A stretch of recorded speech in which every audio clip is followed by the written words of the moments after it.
Strict monks and loose women. Here's how a large chunk of Christian history works. 1. Devout Christians look at the church and see that it is wealthy or lax or corrupt, stroke irrelevant, stroke dictatorial. Delete any that do not apply. 2. They establish a new movement to take Christianity back to its roots. 3. The new movement is successful and becomes popular. 4. The movement becomes so popular that it grows wealthy, stroke lax, stroke corrupt, stroke irrelevant, stroke dictatorial. Delete any that do not apply. 5. Rinse and repeat. Cluny is a perfect demonstration of this. By now, this reforming monastery was the most magnificent abbey in France, a monastic palace with magnificent buildings and hundreds of servants. It had gone native, turned into part of the very establishment it was set up to challenge.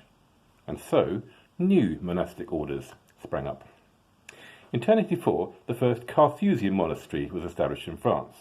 The name comes from their place of origin, the monastery of the Grandes Chartreuses, or Carthusium in Latin. Their motto was never knowingly reformed. Actually, it's never reformed because never in need of reform, which seems like a hostage to fortune to me. They insisted that all monks live as hermits, taking vows of silence, living in individual cells, and only ever meeting for worship. Their members, never numerous, retained a really strong sense of calling. The Carthusians were one of the few monastic orders to put up a fight when Henry VIII dissolved the monasteries. Not literally, obviously, although actually he got pretty close. 7 years later, the Cistercians came along. This name comes from the original monastic house at Citeaux, which is Cistercium in Latin. They love their Latin. Founded as a direct response to the perceived excesses of the Benedictines, they were a rigorous ascetic order. Monks had no possessions, hardly any food, worked incredibly hard, and were allowed a fire only once a year as a Christmas present. Cistercians wanted to return to the wilderness of the original monks, so they built their monasteries in remote spots. In some cases, wildernesses were hard to find, so they made their own by destroying any nearby villages, as in the case of Fountains Abbey in Yorkshire. No Cistercian embodies their aggressive and spiritually severe approach better than their leader, Bernard of Clairvaux, 1090 to 1153. He was a charismatic preacher of such persuasive power. It was said that parents hid their children when Bernard came to town for fear that they would run away to become a monk. This zeal and persuasiveness was to have terrible consequences later on. By the end of the 12th century, there were 530 Cistercian monasteries in Europe, and Cistercian had become pope. All directed from the HQ at Citeaux, but typically they fell into exactly the same kind of trap that they had been created to avoid.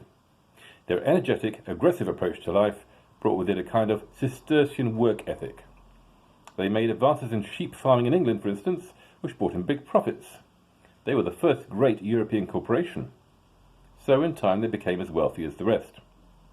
However, they did understand one of the key social factors of the times, that the laity were interested in holiness. They employed a huge number of lay brothers to do the everyday tasks. These were sworn to a simpler, less demanding monastic rule than the fully fledged monks. Living in a monastery was one way in which ordinary people could engage deeply with religion. And ordinary people wanted to do that. There was a rising religious fervour. Itinerant preachers started to wander the lanes of Europe. People like Robert of Arbisrel, who was a kind of 11th century hippie, barefoot, dressed in rags and with long hair, who called people to a life of apostolic poverty. Robert had been a reforming archpriest, a priest who supervised a number of parishes, really an Eastern Orthodox term. Compare the whole archimandrite thing. Robert had been active in suppressing clerical abuse of power. Naturally, for this he was forced out of his diocese. He became a hermit in a forest, and then established a monastery. His monks were simply known as the Poor of Christ. The number and diverse social backgrounds of his followers began to worry the authorities. In 1097 he resigned as abbot and founded a new house, Fontevraud.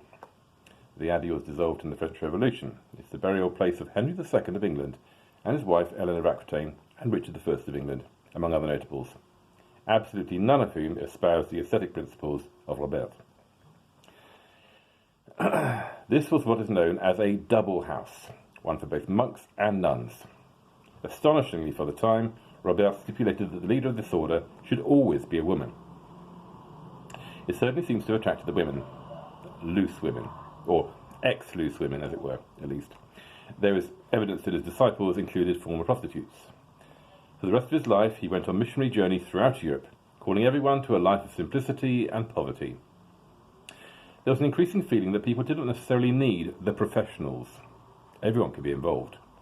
And that factor is what lay behind the medieval passion for pilgrimage.